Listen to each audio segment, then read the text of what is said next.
स्वागत है आप सभी का विवेक पाठशाला में। आज हम लोग परीक्षा के दृष्टिकोण से एक महत्वपूर्ण बिंदु पे बात करेंगे जिसका नाम है कंप्यूटर मेमोरी। यहाँ से प्रश्न पूछे जाने की बारंबार संभावनाएं बनी रहती हैं।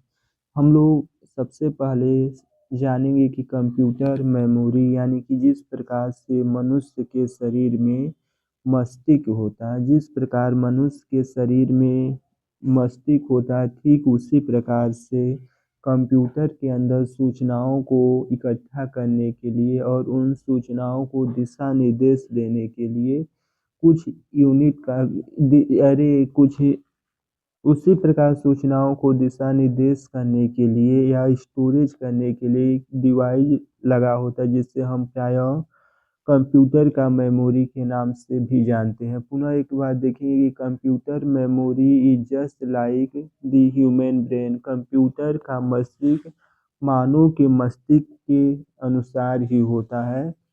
It is used store data information and structure. It is data store unit or data store device where data be procedure and and in structure required procedure are stored in generally computer memory three types। यानी कि computer memory जिस प्रकार मानव शरीर में मस्तिष्क होता है, ठीक उसी प्रकार से किसी भी कंप्यूटर में सूचनाओं को इकट्ठा करने के लिए, कंप्यूटर को चलाने के लिए या उसे दिशा निर्देश देने के लिए उसकी अपनी एक स्टोरेज यूनिट होती जिसे प्रायः कंप्यूटर मेमोरी के नाम से भी जाना जाता है। अध्ययन की सुविधा के अनुसार इसको हम मुख्य रूप से 3 भागों में विभाजित करते हैं। पहले को प्राइमरी, दूसरे को सेकेंडरी और तीसरे को कैश मेमोरी के नाम से भी जानते हैं। यानी कि कंप्यूटर मेमोरी को मुख्यतः 3 भागों में विभाजित किया जाता है: प्राथमिक, द्वितीयक और कैश मेमोरी। अब हम एक एक करके प्राइमरी, द्वितीयक और कैश मेमोरी के बारे में अपनी बातचीत करेंगे। सबसे पहले हम देख रहे हैं कि प्राइमरी मेमोरी यानी कि प्राथमिक मेमोरी किसे कहा जाता है। यानी कि प्राथमिक मेमोरी जिसे प्रायः कंप्यूटर का मेन मेमोरी के नाम से भी जाना जाता है। It is also known as the main memory of the computer system. यानी कि जो कंप्यूटर है उसमें जो प्राथमिक मेमोरी है वह मुख्य मेमोरी है। इसी मेमोरी में कंप्यूटर के जो भी डेटा है संग्रहित होते हैं और इसी के दौरान प्रोग्रामिंग या कोडिंग जो भी अन्य गतिविधियां हैं प्राथमिक मेमोरी में सब कुछ सम्मिलित होते हैं। प्राथमिक मेमोरी को ही कंप्यूटर का यानी कि मेन मेमोरी के नाम से भी जाना जाता है। अब एक एक करके प्राथमिक मेमोरी में देखेंगे। उसमें पर सबसे पहले रैम जिसे राम भी कहा जाता है। यानी कि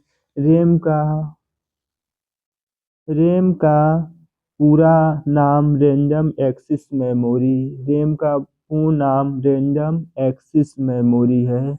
यह देखा जाए तो वोल्टाइज मेमोरी है। यानी कि अस्थिर मेमोरी जिसे वोल्टाइज को अस्थिर मेमोरी कहा जाता है। और रैम का पूर्ण नाम रैंडम एक्सेस मेमोरी है। यह अगर वोल्टाइज मेमोरी से आशय ये है कि अगर हम अपने सिस्टम में बिजली बंद कर देते यानी कि जो भी सप्लाई है विद्युत का अगर वह बंद कर देते तो जो भी जानकारियाँ थी वह जानकारियाँ समाप्त हो जाएंगी और दोबारा उसे प्राप्त नहीं किया जा सकता है। इसे हम वोल्टाइज मेमोरी के नाम से भी जानते हैं। यानी कि रैम रैंडम एक्सेस मेमोरी है। यह एक वोल्टाइज मेमोरी है। यह बिजली की आपूर्ति विफल होने के बाद या बाधित होने के बाद इस मेमोरी में जो भी जानकारियां रखी जाती थी वह अस्थायी प्रोग्राम को संग्रहित करता प्रोसेसर द्वारा निष्पादित किया जा सकता है। यानी कि रैम जो मेमोरी है उसमें अगर कोई भी जानकारी रखी गई है या कोई भी प्रोग्रामिंग रैम के माध्यम से हो रहा है, अगर बिजली की आपूर्ति बंद हो जाती तो वह प्रोग्रामिंग यानी कि जो भी सूचनाएं थी वह सूचनाएं स्वतः समाप्त हो जाती हैं। इसे हम रैम यानी कि रैंडम एक्सेस मेमोरी कहते हैं। इसका प्रयोग देखा जाए तो जब हम किसी प्रकार का कंप्यूटर में प्रोग्राम करते हैं, अगर पेंट या कोई अन्य पावर पॉइंट संबंधित कोई भी डॉक्यूमेंट खुले रहते हैं, अगर उसमें कंप्यूटर की बिजली यानी कि विद्युत सप्लाई किसी कारणवश बंद होने के बाद कंप्यूटर पुनः बंद हो जाता है। जब हम पुनः उस ऐप को खोलते हैं तो जो भी जानकारी हम पिछले इसके पहले कोड किए थे वह सभी समाप्त हो चुकी थी। इसी को हम रैम कहते हैं। रैम का पूरा नाम रैंडम एक्सेस मेमोरी है।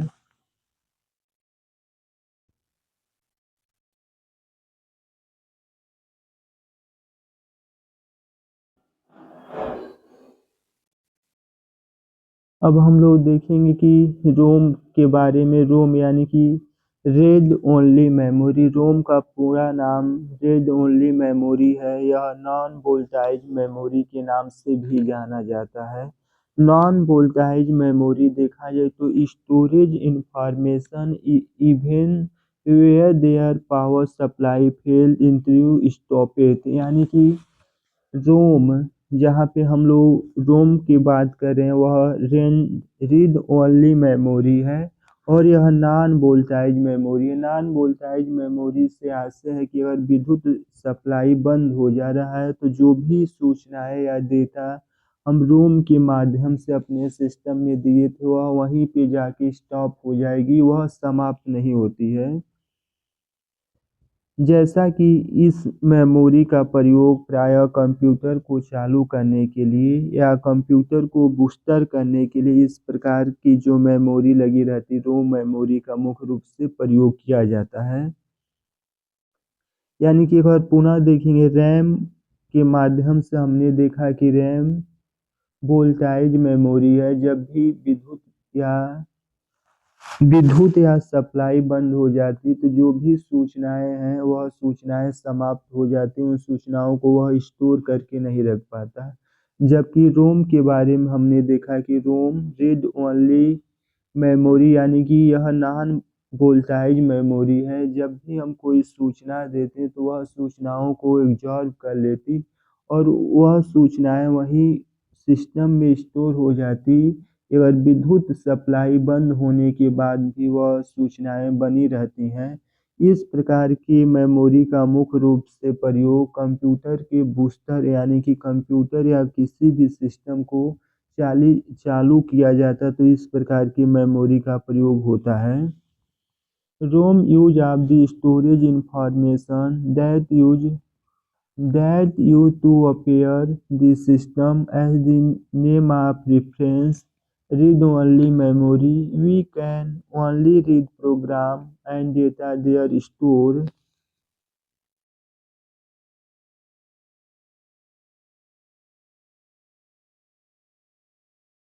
यह तो प्राइमरी मेमोरी में मुख्य रूप से दो प्रकार के मेमोरी थे जिसमें रैम और रोम था। रैम यानी कि के बारे में हम लोग बात किए और दूसरा रोम के बारे में। अब अगली कक्षाओं में हम लोग सेकेंडरी मेमोरी के बारे में बात करेंगे।